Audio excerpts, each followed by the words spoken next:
Most travel advisors say they sell experiences, but then send a quote that's basically just air and hotel or hotel only. And that's the fastest way for you as a travel advisor to end up in the price game, get ghosted, or worse yet, have a client come home that says, we didn't know what to do once we got there. On today's episode, I am joined by Nicole of Project Expedition to talk about how advisors can stop treating tours and transfers and excursions like extras and instead start building complete travel packages that actually reflect what the client wants and get them to a point where they say, heck yes, and not just, do you have something cheaper? Let's get started. Hello, Nicole. How are you? I'm great. So thrilled to be with you today. This is awesome. I am absolutely pumped to be talking about how it is that you move beyond just the basics and really get into that upselling or building out a full package rather than just here's your air, here's your hotel. And actually, there's a lot of advisors I work with that don't even do the air. So I'm really excited for this conversation. Obviously, you have immense amount of years in the industry and have seen across the gamut of all the different sorts of things. Why is this such a topic to your heart? Yeah. I think that so often you're right. We think of this part of the journey as an extra, right? So those tours, the things that people are actually going to travel to a new destination to experience, and so many travel advisors don't get involved in that part of the planning. Now, many advisors do a great job of this for sure, but I think we can all learn from those that are great examples of recognizing that it's not an extra, it's not a nice to have. This is the heart of somebody's trip, right? Um, and I think it's one of the most powerful ways that an advisor can really elevate their value with the client, really engage with the client to get to understand what motivates the client.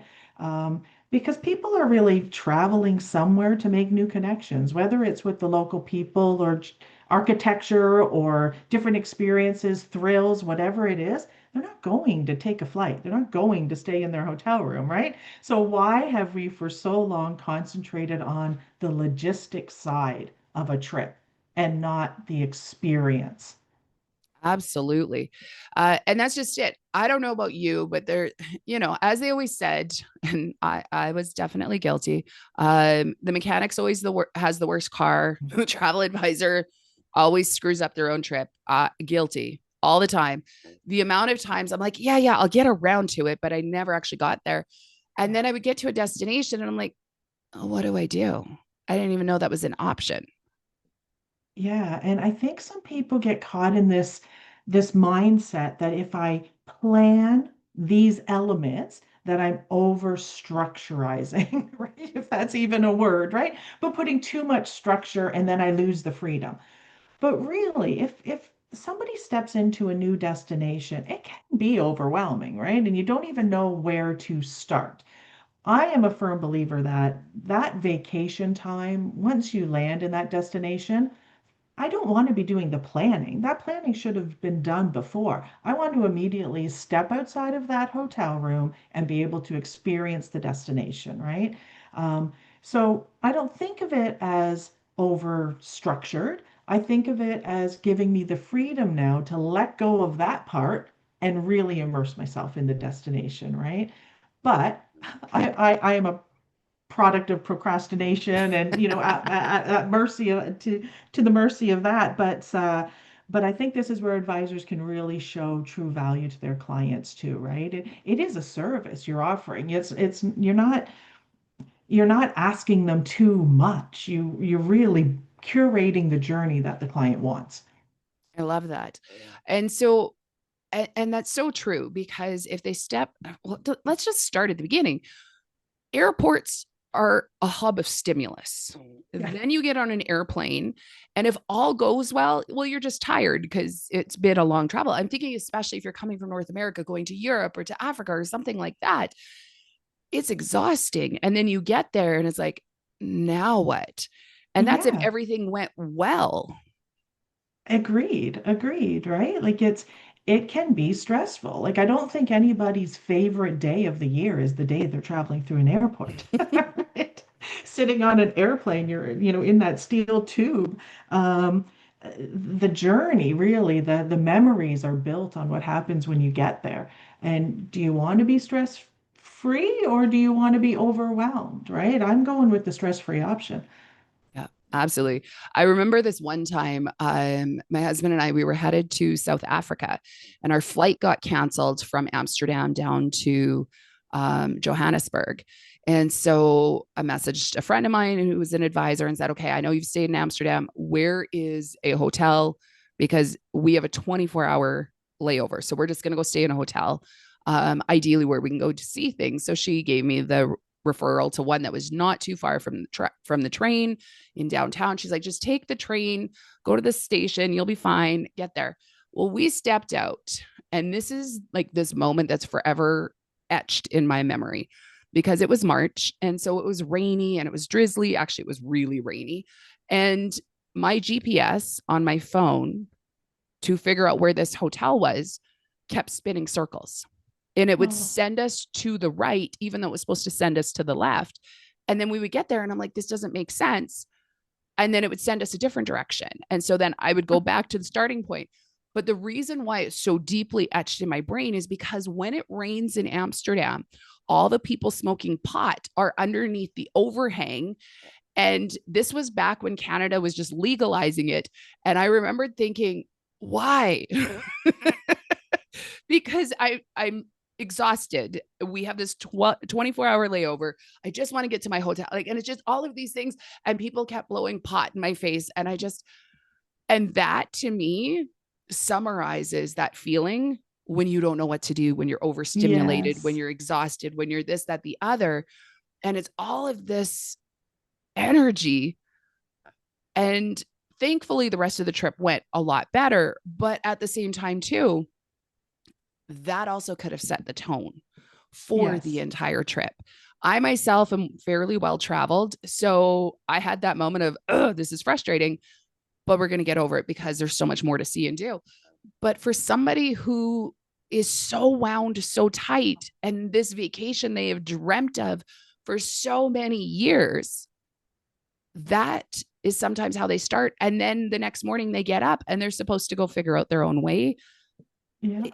That's that is going to leave a really bad taste, no pun intended with the pot, Yeah. uh, of what it's like to work with a travel advisor. They want to know that when they wake up, everything's looked after and that they're not having to start planning again.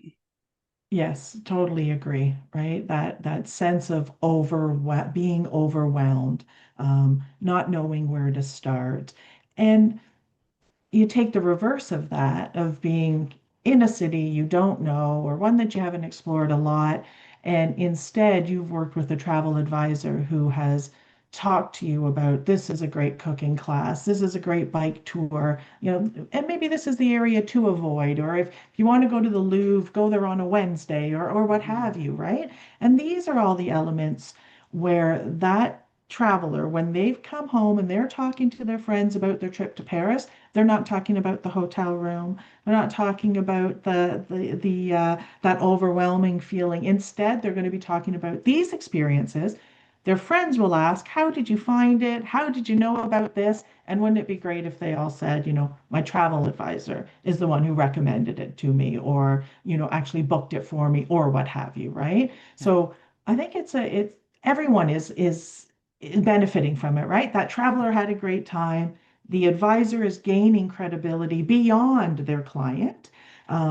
It's a win-win, right? It's the way to travel. I know most of the things I have no shame in asking an expert for help in anything, right?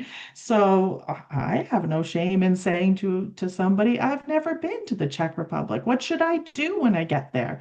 Right? And it doesn't mean that the travel advisor even has to do everything either, because it can be as simple as them providing a link to a trusted supplier Mhm. putting it in the hands of the customer. The customer will feel comfortable because the link came from the travel advisor that they trust, but they can go through all the options at their leisure, right? Because I do also think sometimes some travel advisors need to feel comfortable and confident in stepping back a bit Yep. and providing guidance more than intense hand holding. But this is where it's great to find a supplier that allows a travel advisor to be as hands-on or take that more of a guiding role. And really, even a travel advisor can customize that to the style that their client wants, right? Absolutely. I was just going to say that's where that consultation is so important to Yeah. find out, is there must sees, must do's that, we've got to put it in there. I think of just doing like a Disney trip, for example. Yeah. When I used to put together proposals for doing Disney, um, I included Disney passes, which Yeah. I know seems basic, but there was an incredible amount of people that I've worked with over the years. They're like, well, I leave all of it as a la carte. And I'm like, no, no. The air, the hotel, the transfer, and if they were going for a week, I usually put in at least a 4 day park hopper. Mm. I sold primarily Disneyland because of my proximity. Okay. So I always did park hoppers to Disneyland, but I did that. And then from there, I gave them options. You can upgrade Hmm. to 5 days, 6 days. You can add in character breakfast. And I would give them an a la carte menu that they could then choose from. But that initial package, Hmm. based off of the conversations that we had, and sometimes in the consultation, it would come out, we're definitely doing a character breakfast. So I would figure out if they wanted a premium or whatever it is that the term was back then, or if they just wanted a basic one. And anything that was a must do was automatically included in the package, Right. because then they were only having to say yes to what they've asked for, or no, we're not going. And Yes. it shifted the energy, because otherwise, again, sometimes depending on the client, if you just give them the base and then it's like, okay, and then you got to add this, you got to add this, you got to add this, you got to add It this, gets you got to, and tiring. they're like, forget it, I'm out. But Yeah. when you have that in depth conversation in your consultation, you're then able to say, okay, based on what we talked about, this is what's all included. And now it's not just your air hotel taxes and Hmm. fees. It's your air, your hotel, your taxes, fees, all of your transfers. It's going to have your travel insurance in there. It's going to have this in there. It's going to have this in there. And you go through, and yeah, that trip might be double what just air and hotel was. But guess what? When you're only doing air and hotel, you're really easy to play the price game with. And that's Yes. not a Yes. game any travel advisor wants to be in. Agreed. It's becoming more of a commodity that the flight and even a hotel and more people are staying at Airbnbs or finding, new ways of traveling.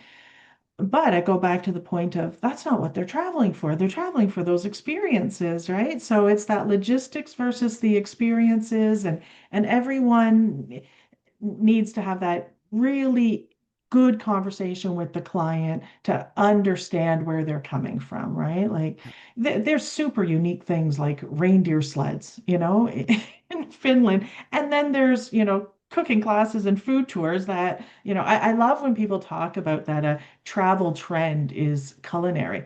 Okay, well, I've been on trend since the day I was born because that's when I started eating. So maybe the only time I've been on trend. But but okay, let's take it for what it is. Sure, culinary travel is on trend. But yeah, there's thousands, right? Like it's so cool. Like I'd love to make gelato in Italy, and I'd love to learn how to do sushi making in Japan, whatever. Like and everywhere in between. It's fantastic. That's what those conversations help a travel advisor get to, right? And it doesn't necessarily then mean that that travel advisor has to know anything about these tours. They have to know where to find the tours to Yes. point the client in the right direction. And Yes. and it can seem overwhelming if you're thinking of all the tour operators out there in the world that have all these different elements, whether it's a walking tour, a biking tour, or whatever it is. You don't need to do that as a travel advisor. Put that kind of mindset away and find a supplier that they've done the gathering of the information for you. They've built the tools for you to use, when you're engaging in these conversations with your clients. And and you're the hero at the end of the day. And there's lots of money to be had in this part of it too. Because the dangerous thing is for a travel advisor is just to let your client go and they'll figure it out on their own. They will. And then you're cut out of the conversation and you're cut out of the earnings as well. Well, and so a couple of things with that. When you get cut out of the conversation, you still get blamed That's because a good point. you didn't protect them. And Yes. so if they end up not having a great experience because they didn't Mhm. see anything, that's your fault. If they end up Mhm. hiring somebody off the street who takes them for a ride, that's Yeah, your fault because you didn't protect them. There's all the ways in true. which you being hands off because you think you're helping them can actually come back to bite you. But the other Yeah. thing is when you as a travel advisor are thinking, why couldn't I close this deal? Like, why is this not closing? Why am I getting ghosted? Those things, what you were just saying, making sushi in Japan, Yeah. doing like pizza in Italy or pasta or something like that, Yeah. like doing those things that are so specific to that destination. Those also are those quiet things that people don't always say they want to do. They Yes. don't necessarily admit it because, well, who's like, I could take a sushi class back home, but to actually go do one in Japan, that might not be what they say out loud.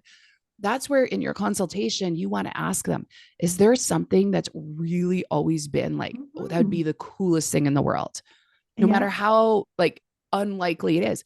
For some people, that's to go in a hot air balloon Yes. over like the Serengeti or whatever. Like it's, what is that? Because that there is the emotional connection.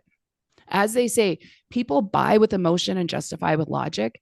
If you are going solely on logic, Yeah. which most of the time focused just on air and hotel, is entirely based on logic because it's based on price. How can I get this cheaper? How Mhm. can I this, that, the other?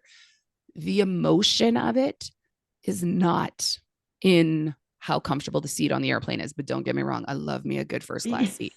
But it's in the emotion of that experience. When I took out a tour, we did our farms, foods, and factories tour. It wasn't the big things. It was the little moments when I Yes. leaned into my supplier and even particularly my guide on that tour.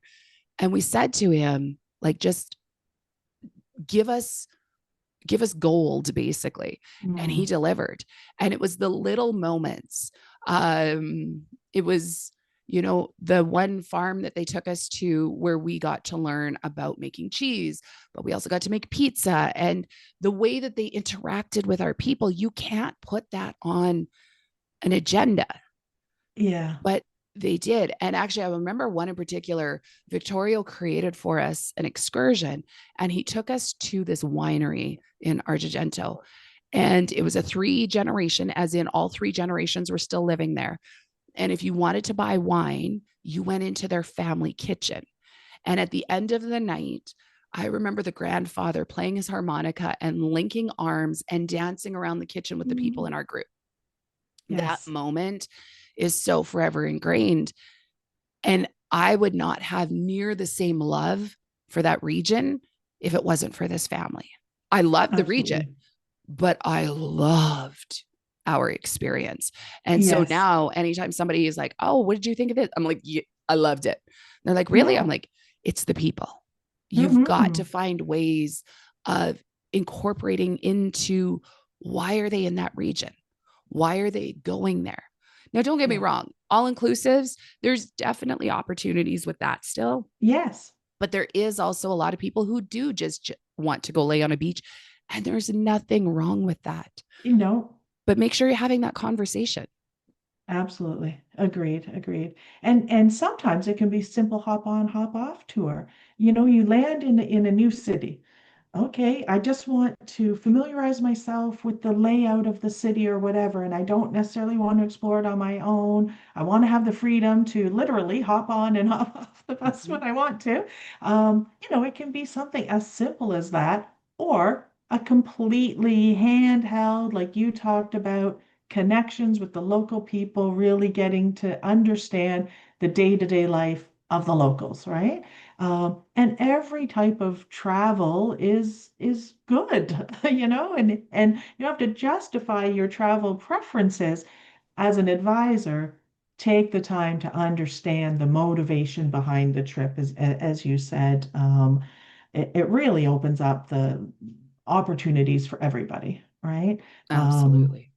Yeah, I love I love all the experiences that are out there in the world, the giving people the chance to explore their curiosity, right? Like, I'm going here, I don't know that much about the country, or maybe I have researched the country, I've read so much about it, but reading is not the same as doing, right? Yep. And people are going to the destination to do something. And if a travel advisor can be part of that, delivering that to a customer, then that's where the true value of having a travel professional guiding your journey and turning a trip into a real journey. You know, and that's just it. I love me a good hop on, hop off, but I also love um, the full day immersion factor too, Yeah, and doing that. But one thing that I've seen with clients as a whole, back when I was selling, I would have clients who are like, "Well, we want to see this, and this." And I'm like, but those are all cities. What do you want to see in them? Because they're like, we'll do one night yeah. here, 2 nights here. I'm like, The why? checkbox. Yeah. Why? Like, let me understand. Like, because if it's just so you can Mhm. check it off a map, that's okay. But what do you want to do within them? And I remember Yes. this one in particular, and I don't remember what city it was or like what destination it was. It was in Europe. Everything they wanted to do was a full day. And Oh, yeah. they're like, well, we're gonna get up in the morning, we're gonna do this, and we'll go to this city at night. And I'm like, but that's a 6 hour train ride. You don't Mm-hmm. have time to do everything. Yeah. And then they're like, and in our free time, well, and I'm like, free time? Yeah. Wait, what? So it's important to have those conversations, just simply to kind of bring the perspective back into place, Yeah. back A into little focus as reality well. check, right? Yeah. And so it's really, um, I think it just so improves the experience to at least have the conversations. Yes. Even if, as you were saying, you just end up giving them a link to a trusted supplier that they can then go in and pick and choose their own thing. That's one thing. But Yep. definitely have the conversation. What are you looking to do while you're there? Mm-hmm. Because they may say, oh, well, we're only going to do 24 hours or we're going to do 2 nights. Okay. What are you hoping to accomplish in that time? Because if nothing Yes. else, my favorite is when people wanted to go to Rome. They're like, well, we're just going to do it all. Like, we're going to go. Okay, then let's talk about front of the line. Because if you All want to right. do all Yes. these things, we at least need to have you at front of the line. Because Mm-hmm. again, that's something that people don't think of. Same with the Eiffel Tower. Like, there's so many Yeah. places we need to be getting you front of the line if you want to be doing everything. Yes. Yeah. You're trying to pack so much in. So then it becomes a real puzzle of even what order you need to do things. And like you said, the front of the line passes and some days some attractions are closed, right? Like Yep. this particular place is closed on Monday. Well, there that throws your plan out of whack a little bit. But thankfully, there's a lot more tools than when I got into the business because I don't even think the internet existed, at least not for the common folk. Uh, so it was a lot harder. It's easier to find information, but on the flip side, it's easier for travelers to find information and think that they're the experts on everything. So it's a balance, right? And so many travel advisors do an awesome job of managing client expectations and delivering the wow. Hats off to them for sure. But it's all about, improving efficiencies, shortening the workflow if you can do it, helping clients, as in depth as they need, or really guiding them a little bit more with hands-off approach when that's appropriate. And yeah, I don't know. Hats off, as I said, to travel advisors because it's not the easiest job out there. It's not, but oh my heavens, isn't it like the best job?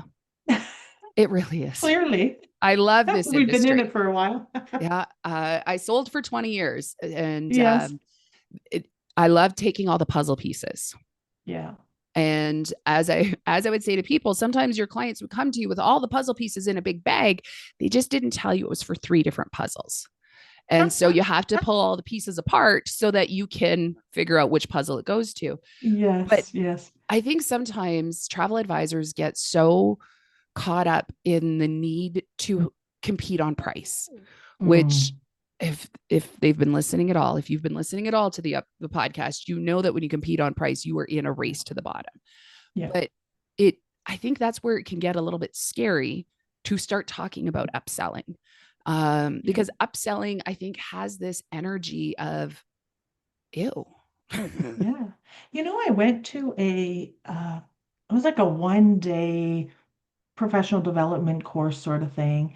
And I don't even know why I was there, honestly. But not that I don't have room for professional development. I'm just remembering as quite a while ago. But they had this, when you can generate from everybody's comments and it puts the words and they're Oh bigger if yes, they've like been a word mentioned. cloud or something. Yeah, word cloud, yes. Yeah. And they talked about the question was, what do you think of salespeople, being a salesperson, whatever. The negativity, Mm-hmm. that connotation. And I'm like, okay. Like, and then I like the fact of talking about travel advisors, travel professionals versus travel sellers. Yeah. But I do think that some people, like when it gets to actually that part in the conversation of now it's time to really sell you something, right? Like, give me the money. I've curated the perfect trip for you. Now you need to pony up now. Give me the cash, right? It's a block for Yep. people, right? But there's no shame. The person came to you because they want your guidance, and at the end of the day, you got to book it to get the cash for yourself. Yep. So Yep. don't be ashamed of that part of it. But I don't know. It was mind blowing to me. Maybe Mm-hmm. because I'd always been in sales, right? I'm like, oh shit. Like, does everyone in this room think I'm a bad person because I consider myself a salesperson? Like, I had no idea, right? I thought all the hate was for lawyers and. Insert identity So, crisis here. yeah, exactly. A mini identity crisis. Maybe that's why I don't remember why I was there. But and something that you said there too is that when you get to the end and you've got to ask, I think it's so important that you go into the start of the conversation embracing being in Yeah. sales, because otherwise I think that is where a big mental block can come in. But here's a little spoiler: if you don't get the money, they don't get their trip. Hmm. And Yeah. after you've had this beautiful conversation with them, you've helped map out this amazing dream and a vision for what it is that they want, to not then follow through and actually get the money from them so that you can give them this Yeah. trip. That money is purely an exchange. It is an exchange of money for this experience that you've all worked together to craft, Yes. to get to a Yes. point where they're like, oh my goodness, I can't Yeah. believe I get to do this. Yes. And I think it's Yeah. important too to understand that there's a lot of fear on the part of the consumer, Yeah. because if they've dreamt about this for so Yeah. many years and now it's becoming a reality, there Hmm. can be a mental block for them in the, do I deserve this? Should I, is now the Yeah. right time? They have all of their Yeah. own story. Just like as a travel advisor, we're like, am I good enough? I have imposter syndrome. I have this, I have that. Oh my goodness, what if they say no? We have this horrible mental dialogue that happens. Your clients actually have the same one, just with Yeah. different words. And Yeah. so if you don't come in confident as the hype team to be like, I am so friggin' jealous of this trip. Like, Yes. if you Yes. decide you're not going, I'm going. And Yeah. if you Exactly. come in with that kind of energy because you were genuinely excited for your clients, if you don't have that, your clients can let that voice in their own head continue. But Yeah. if you come in and you're like, oh my goodness, I am so pumped for you, Hmm. it Hmm. allows Yeah. their voice to go, wait, what? You know Yeah. what? And I You're think right. sometimes, yeah, they may be thinking, I don't want to plan all of these elements and then I get somewhere and somebody's talking about a tour they did, and now I don't have room in my agenda to squeeze it in, right? So I think that you're kind of competing with their preconceived notions as well as their kind of the unknown, right? Hmm. Like, and the big fear of missing out. Um, but you need to talk to them as, what is your dream trip? Let's craft your dream trip. Who cares what Mr. Smith is doing? Right. He's sitting on the bus next to you. And don't get me started on the people that ask for travel advice from strangers on the bloody Facebook group. I don't get that. Like, I wouldn't ask a stranger what I should do. They don't know me, right? Right. Like, Yeah. it blows my mind anyway, Yeah. but that's a story for another day, I guess. But yeah, I like what you're saying, that inner talk, right? That the client's having their own inner dialogue. Hmm. Um, but you draw out draw out piece by piece of what it is that they want and what, two people are traveling, they got to get on the same page a little bit, right? Yep. Um, to help you craft the journey. But I think it's great. Like, to me, that's an exciting role that the travel advisor Yep. plays, one more, flight to wherever, an air only trip. Like, yeah, okay, yeah. Check the box, click the, on the computer. That's not really engaging my creative side, right? But crafting a created journey for somebody, that is interesting. Yeah, absolutely. And to be able to go through all the process, to be able to go from idea Yeah. to vision to execution for your Yeah. clients is so much fun. Yeah. It's Um, cool. I think one of the biggest struggles that travel advisors face when it comes into offering all of the excursions, all of the this, that, the other, is this fear that they don't know enough. Hmm. And that maybe, like, are they the expert to be offering that? Yeah. And that, I think, as you said before, that's where the suppliers come in.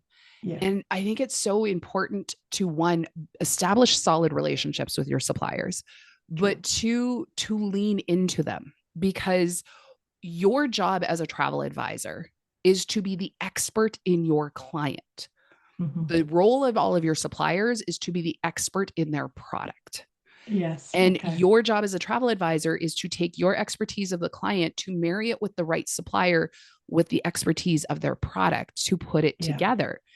And I think when you can build those relationships with the suppliers and get to know what it is they offer, how it is that they help, and again, working with suppliers is like dating. You're not going to love everybody, but you're going to find the right ones and you're going to enter those long-term relationships with them.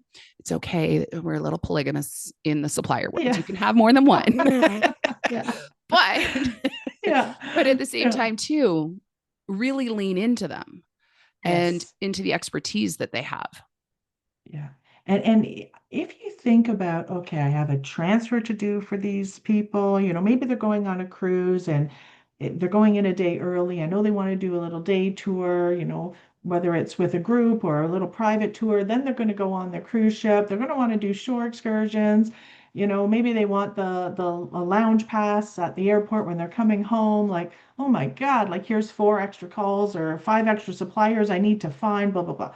Yeah, sure. That seems like, oh, okay, maybe. Is it easier just to tell my client? Yeah, you'll find all these people when you get there.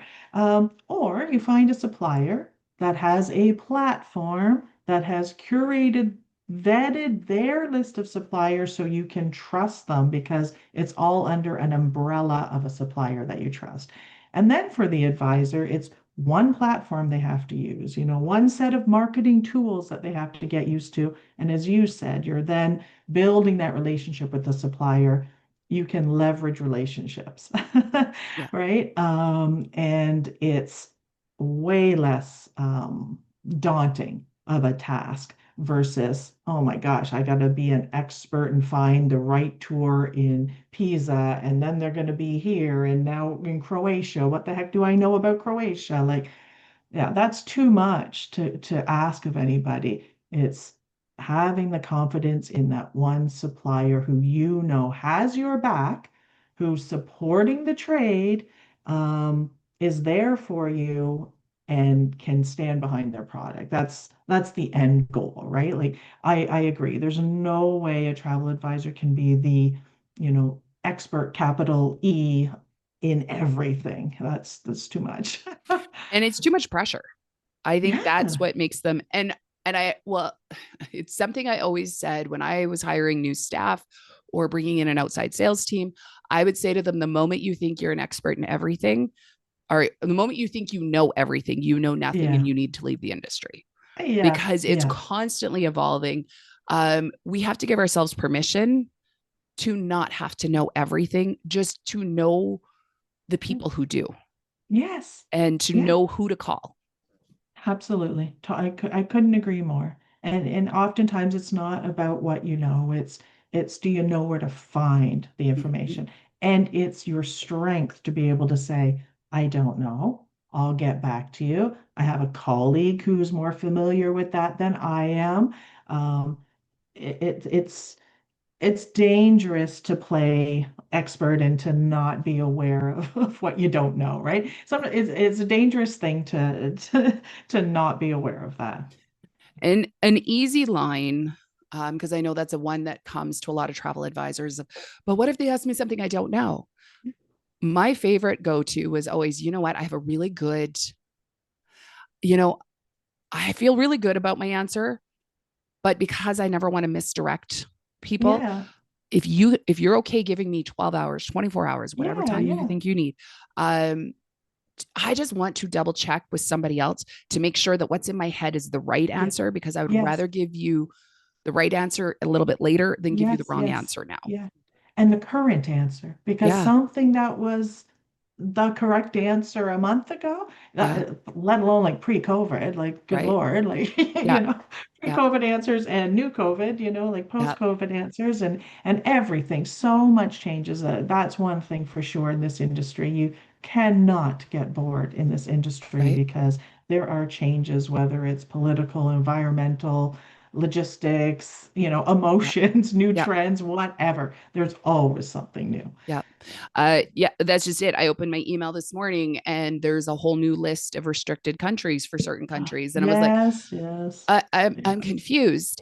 So Yeah. again, what the rules were yesterday are not the same rules as what they are today. So it is Yeah. absolutely, and I actually think it takes a real professional to not feel like they have to have the answers right now because they want to make sure they have the right answers. And Absolutely. so give yourself the freedom. If you're Yeah. struggling with your client because you have that gut instinct and you're like, I think this is it, Yeah. make sure it's the right answer because Agreed. you want to have the right answer, not the fastest answer. Yes. Yes. So, so that brings us then, Nicole, Yeah. you're in a brand new role here in Canada with Project Expedition. I am so curious. Why don't you tell me about, because I personally know almost nothing about Project Expedition. Yeah, yeah. And I'm not surprised by that. It's a brand that has existed for 11 years and they do decent business in Canada, but until now they haven't really had a focus in Canada. So that's my role is step one, build brand awareness because, ultimately I'd like every travel advisor in Canada to know the name Project Expedition. Step two, engage with them so they understand what Project Expedition can do for them, right? So no surprise based on the conversation we've had. It's a company, it's a platform that is 100% for B2B. So built for travel advisors. Everything is about supporting travel advisors in filling this part of the travel journey. So transfers, shore excursions, attraction tickets, lounge passes. There's multi-day itinerary stuff as well, but I'd say the bulk is, like that day trip kind of thing all around the world. It's really vetted inventory. So they're not trying to be the biggest, trying to be the best, right? So really cool tools for agents. They can create wish lists according to destinations or a client's preferences, or they can do an easy referral link and the customer then takes control of what they want to book. I really love the fact that it's all about travel advisors, right? So if we hear from a travel advisor, like, I'd love to use you, but you don't have, Nicole's walking tours in Spain, our supply team will look into that tour operator. We'll vet it, we'll check their reviews, whatever. If it's up to snuff, we'll add it. What travel advisors want is what we want to deliver. Like that. And then a lot of cool integrations with companies, so CRM providers and stuff like that, itinerary management partners and stuff. So it has a tech bend to it, right? Mm-hmm. Which I think is important to improve workflows and efficiencies for travel advisors. So really, that's my role is to bring brand awareness, agent engagement with Project Expedition.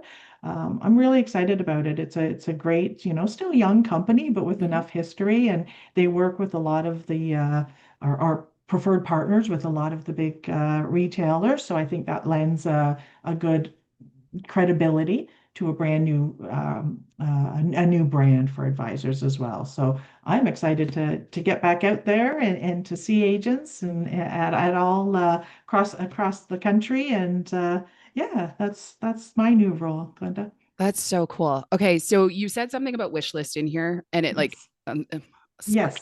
sparked Yes. a squirrel for A a second thought. there. Yeah. So if I was an advisor and I had my wish list, and you said you can send links to clients, are you able to send like that wish list to the client? Yes. So Yes. you could send them, this is what I recommend for you, and then they can choose it or Yeah. that's brilliant. Yeah, yeah. And you could pre-do it. So let's say in a perfect world, you're not so busy over Christmas. Okay. And you have a lot of clients that like to go to Barcelona in the spring, right? You could build a Barcelona wish list right there, right? And you could reuse that wish list every time a client comes in and says that they're going to Spain, Oh, whatever. wow. The shore excursion tool is really cool because you put in the name of the ship and the sail date, populates the itinerary, shows it, we know how long you have in each port. Then you can look and see all the tours that will fit into your exact cruise itinerary. And it has cruise friendly guarantees back to the ship. If the ship misses the port of call, it's an automatic refund, that kind of stuff. But really great tools for agents. Yeah, and easy things like, well, transfers, simple things like transfers, hop on passes we talked about, whatever, right up to, full safaris. Um, so really a host of that in between the logistics of a Right? flight Yep. and the hotel, all the cool stuff I think is in there. So yeah, it's making my mind go wild because I was just thinking, I'm like, because the biggest thing is, and I know we've got some episodes coming up as we get further into the year about systematizing and creating processes and other Yeah. such. And so it's not necessarily that you would go in and just build from scratch for no reason, Mhm. but what it allows you is as you're working on it for one type of client, I would personally create a link either in my project management software or in a Google Drive or something that has that wish list so that, but I would label it, this is the type of person I created it for. It Yes, was a yes, couple in their 30s looking for active, this, that, the other. yes. And then maybe you're going back to the same destination, but this time it's a family with children between the Yeah. ages of such and such and such and such. Yes. Then you have this that you can just plug and play and grab for your clients. Think of what kind of rock star you're going to look like. Yeah, absolutely. It's really like that. It looks like you have spent an awful lot of time curating an experience specific to these people, right? Which That's you have, yeah, but give yourself some grace. yeah, Like, most people that go to Paris go to the Eiffel Tower at some point, so it's okay if you're recommending that to everyone. right. So yeah, it's really cool. And you can add service fee, like a markup in there that's, built into the price for your clients to see. If you've shared a referral link with a customer, for their trip wherever, let's say Paris again, and next year they're going to Banff and they land back on that Project Expedition site, that referral link stays live, connected to you forever. So Oh you're wow. getting commission even if the client hasn't involved you in their next trip. Oh wow. Oh Yeah. wow. So Super now let's agent say friendly. you've picked up a new client that was previously Yeah. with another advisor used Mm. Project Expedition. Will the new referral link override the previous? Yeah, so as long as then they've chosen to take that, like your referral link, right? Okay. If they've started with a referral link, it stays to that person. Yes. Okay. Yeah, yeah, yeah. Cool. Yeah, Awesome. yeah, I'll make sure we link it all up in the show notes so that the advisors can come yeah, find you. Um, sure. Thank you so much. I think the overall, just put it out there. Yes, Give your clients the opportunity to have the best possible experience. And that's how yes, I would position it as well. yeah, That yeah, you're giving them these options solely to enhance the experience, because who yeah, wants to go to a destination to come home to say that was a waste of time, yeah. Or for their neighbor to say, "Oh, did you do the whatever?" And you're like, "Oh, no. right? Oh, I didn't know about that." Or, "Yeah, we really wanted to do that, but when we got there, it was all sold out." Yeah. Like, okay, book it in advance, you know? Yeah. There's no negative to putting the options in front of the customer. Mm-hmm. As the biggest step to that, you have to put it out with confidence. Yes, That's really going to be where the difference is. Thank agreed. you so much for joining me. And until next time, guys, happy selling.